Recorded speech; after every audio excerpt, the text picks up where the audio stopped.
Good evening, friends, and welcome back to the homestead. So it is nice outside and I can finally get up to the garden. Also, I need to go check on my garlic.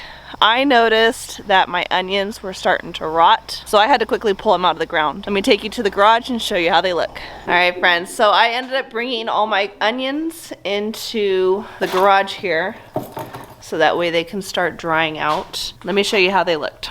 So we got some pretty decent sized onions. They're not as big as I was hoping they would be, but not bad.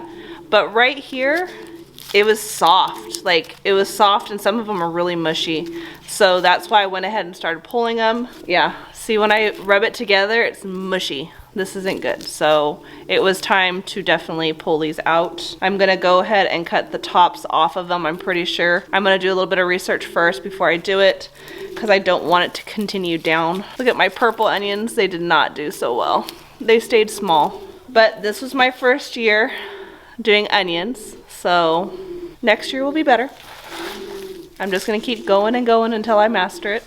They're not as big as I was hoping they would be. I did leave the onions in there that I'd planted from the extension office. I went ahead and left those because those looked really good. They weren't mushy or over wet, so I left those ones in the ground. So these are what I got for now. That one kind of resembles a garlic, but that's a white onion. And out of 150 onion I planted, that's probably 40. But next year will be better.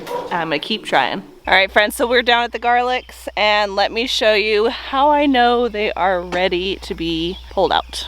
So when these leaves are dead and dying back and you only have about 3 that are still green, that's when you know it's time to go ahead and start pulling out your garlic. So the majority of these are that way. All right, friends, so what I'm gonna do is I'm taking my pitchfork and I'm gonna go ahead and dig it into the ground about 2 inches away from where the garlic is, and then we're gonna pull it up. You don't ever wanna just pull the garlic straight from the ground because they are rooted in there and you're just gonna snap the top and you're gonna have to dig out the bulb anyhow. So we're gonna go ahead and go about 2 inches away, dig the pitchfork down, and then pull this way, and that way it brings it up, and then we can go ahead and start pulling out the garlic bulbs themselves.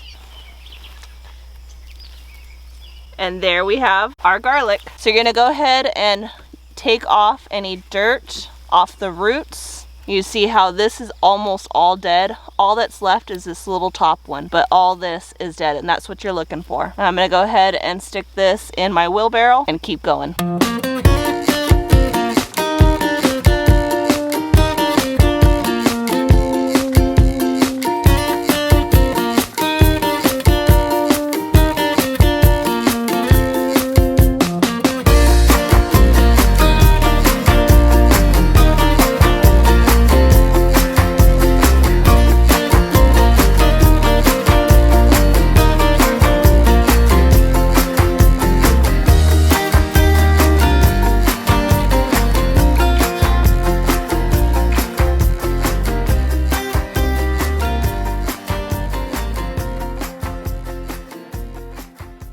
All right, friends, so we just finished our last row. We are just picking them up and putting them inside the wheelbarrow over there, and then we are done for the night. So let me finish picking these up. I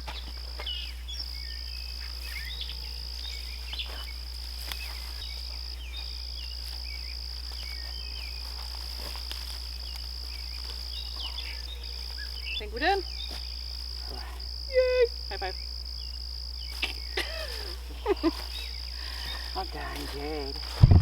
All right, friends, so we are done. I am a little disappointed with the size of these garlic heads.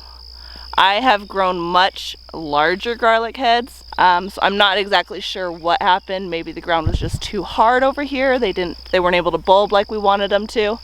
Some of them are pretty big, but for the majority, they are really small. But no worries, because my plan is to dehydrate them and turn them into powder, so I'm fine with it. I have a whole wagon full, so I'm okay with that. All right, friends, so it is the next morning, and now I need to go ahead and get my garlic ready to dry. So what I'm gonna do is make it into little bundles like this. I've got little holes through here, so I can go ahead and put string through, and then I can hang them. So let me show you how I did that. depending on the size of your garlic as to how many or how little that you need. These are some really small garlics, and as you see, I've got some scapes. So I'm gonna go ahead and cut the scapes off and save those to use. All right, so now that I've went ahead and cut off all the scapes, I'm gonna get this into a nice bundle. I'm gonna go up to the top and I'm gonna bend it over on itself, like so.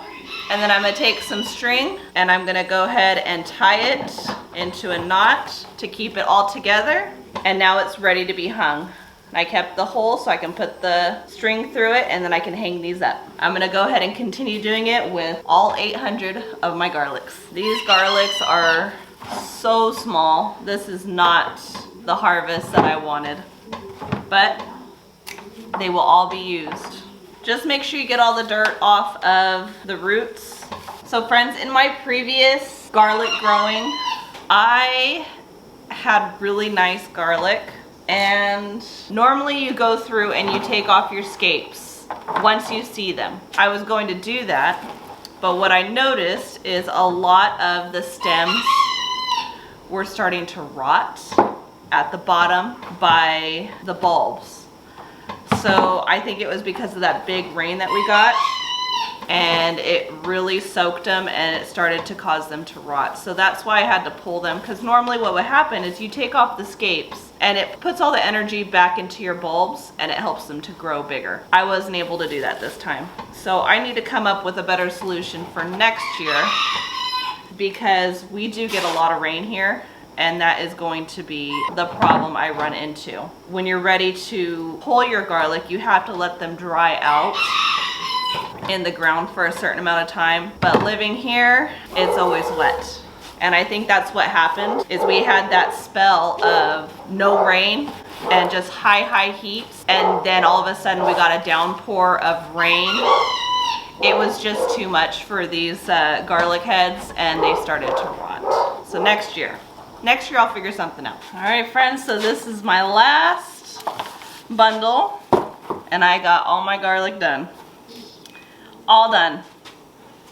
I got quite a few garlics here and I've got quite a few scapes as well. I'm gonna go ahead and put these in the refrigerator, and that way when I am ready to go ahead and make my pesto out of the garlic scapes, I have them ready for me. I just need to cut off the bulbs and chop them up and put them in the food processor and they'll be ready to go. All right, now I gotta hang these. I just gotta think of where I'm gonna hang them. Give me love, give me all your love, oh, 'cause I want you. No one else makes me feel this way, don't know what you do. Hold my hand, could you hold my hand, look me in the eyes. All right, friends, it is time to pick our winners for the giveaway. So let's go ahead and do our randomizer and get our first winner. All right, so our first winner is Janice D. Hannah. Congratulations. Now to find our second winner.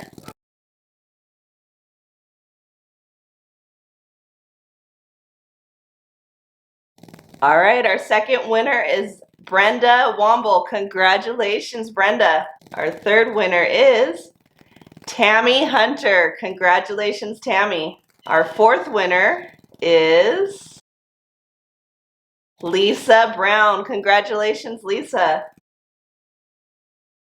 Our fifth winner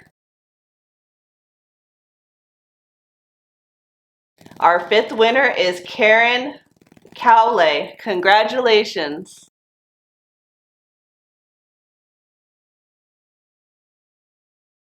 And our sixth winner is Barb's Country Home. Congratulations, Barb. All right, friends, thank you all so much for your comments, and congratulations to our 6 lucky winners. I need you to go ahead and send me an email so I can get your information. I can go ahead and get your prizes out to you. Don't forget to like, subscribe, share with your friends and family. As always, I hope all is well and have a blessed day.